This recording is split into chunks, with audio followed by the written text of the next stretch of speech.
Okay, today is a very important day, and as the French poet Saint-Jean once said in the epic poem Amer, which received the Nobel Prize for Literature, "J'avais le goût de ce poème depuis si longtemps." I've had the taste of this poem for such a long time, he said.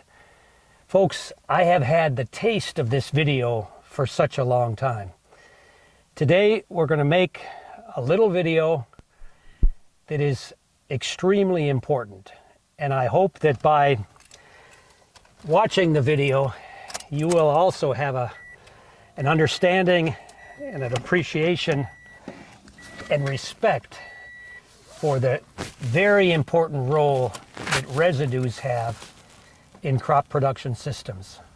So what we're going to do is we're going to take a little trip out to the town of 5 Points, California, and there we'll do a demonstration. Here we go.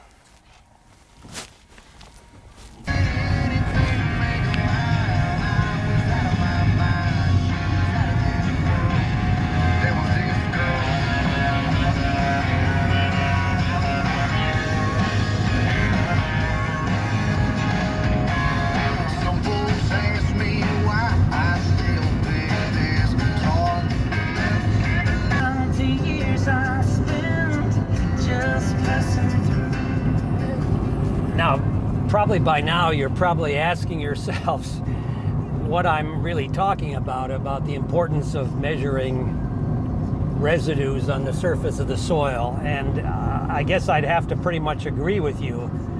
It hasn't been something that's been very important or that has had a lot of attention paid to it in California, particularly for the past century, for the last 90 years since irrigated farming has been done here. That's not to say, however, that residue and generating and preserving surface residues is not an important thing. And regardless of what term or jargon you want to use to talk about this, conservation agriculture, regenerative agriculture, soil health, or the NRCS soil health principles, all these kind of terms, they all, in their lists of principles, generally include residue cover as being an important aspect of improved performance cropping systems. So there are many well-known, proven, research-derived, experience-derived benefits of having residues. And knowing the amount of residue and how much you have and how much you're losing is an important aspect of assessing crop or food production system performance, and also soil function or soil health. So that's what we're going to do. We're almost to the small town of 5 Points now, and I'm not sure if you can see out the window here, but most of the annual cropping systems or fields that we're driving by, I'll try to move the camera out a little bit here, there clearly is very little residue at all. In fact, much of the management that's gone on to develop and sustain the phenomenally productive annual cropping systems that have dominated many areas of the Great Central Valley in California, they've been managed with the goal of essentially making residues disappear or vanish and not become an issue or a component of the cropping system whatsoever. So that's the current context we're working with. Our own work right here in 5 Points, as a matter of fact, has, however, shown that there can be many, many benefits that could come from, again, creating and sustaining crop residue cover through surface residues. And these include reducing the soil temperature, reducing soil water evaporation. And if you couple the practice of preserving residues with, well, the obvious practice of reducing soil disturbance, these benefits can add up to sizable levels. And over the normal summer period, the ET period for a normal summer crop right here in the San Joaquin Valley where we are, if you estimate the evapotranspirative demand to be 25 or 30 inches for a normal crop, research has shown that if you reduce disturbance and preserve residues, you can also reduce soil water evaporation by maybe 15%. So that's maybe 4 or 5 inches of that normal ET demand during the summer period. So it can be quite important.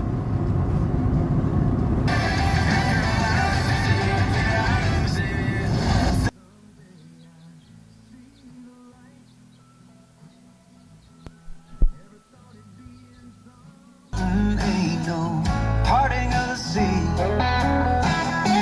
but I stand here and witness something just as divine. I'm in wrong. This fire.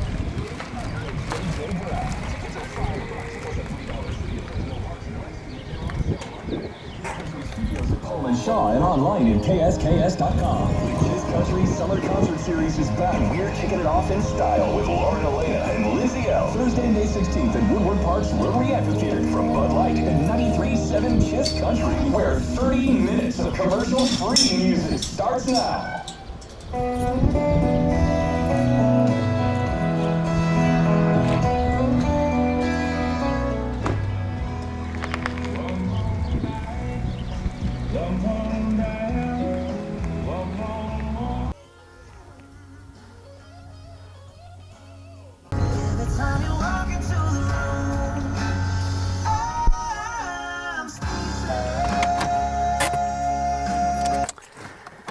Okay,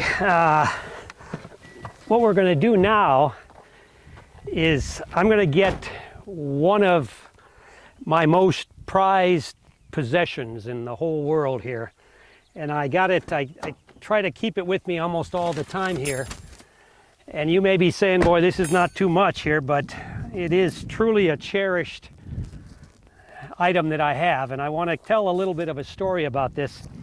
This was actually given to me by a good friend and a very good NRCS colleague, Rob Roy, who's in the Fresno area office. And somehow I got to know that he had this, and I sort of let him know that I'd be most appreciative if I could have one like this, and he gave me this. This is called the knotted cord tool, or if you will, technique for measuring surface residue, the percent residue cover in a field here. And so what we're going to do is we're just going to demonstrate this. It's a very simple thing, but it can be very important in terms of assessing a crop field and also as a component of soil health.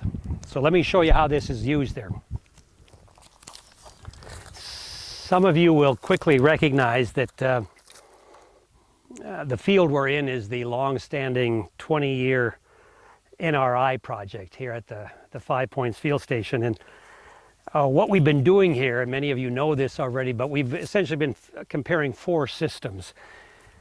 Standard tillage with and without winter cover crops, and then over the years 2 no-till systems with and without cover crops. So those are the 4 management systems that we've been looking at. And percent surface residue or residue cover has been an important diagnostic that we've measured fairly routinely in this field. And so we have a good sense of what we've got here over the years now.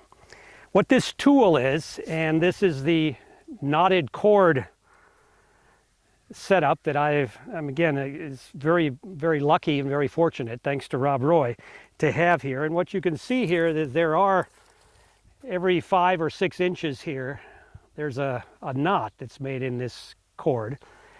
And what we do with this is we lay out the entire 100 feet of the cord across the field in some sort of a random fashion here. I'll just do part of it here to show you the idea here.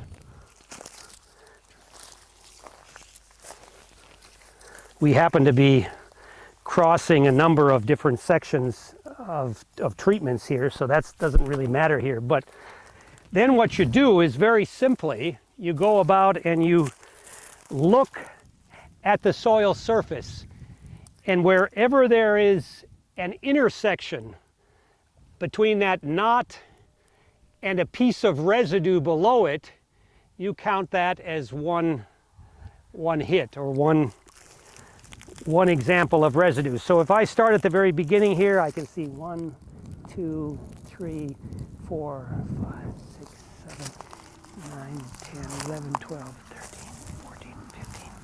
Then there are a couple of skips here where there's been some tillage for the planting.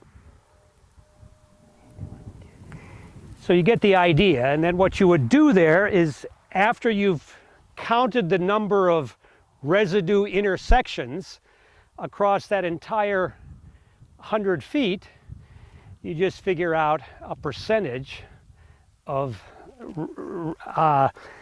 residues or transects that have residue on them.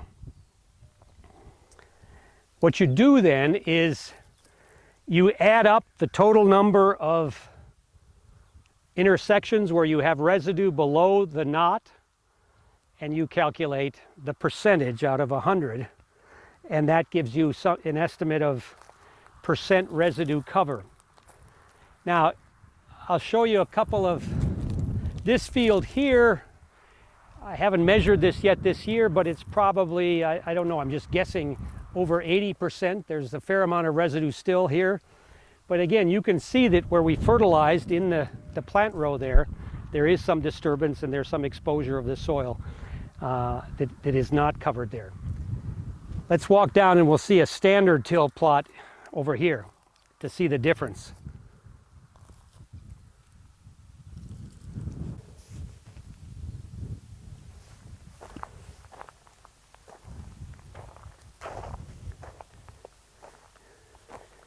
So I just measured maybe 15 or 20 feet here. I didn't find any intersections at all here. So it's obvious that this has been a very disturbed, clean cultivation system that we're looking at. Off into the background there, you can see some glimmering yellow residues. Those are actually from the standard till incorporated or green manure cover crop system. And there's a little bit of glistening residue, a little bit more glistening residue that's apparent there.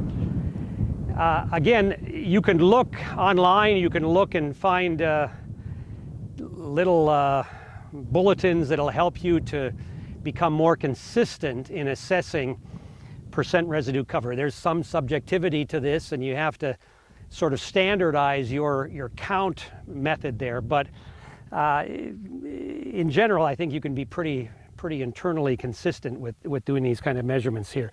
So that is an example or a demonstration of the knotted cord percent surface residue cover approach for determining residue in a cropping system. And it's something that we've seen to be very important here, and it is normally done just after the planting time. So what we've got right here, we transplanted the 2 vegetables, tomatoes and melons, in this field quite recently. So this would be about the time or the condition of the field that you'd be measuring this at.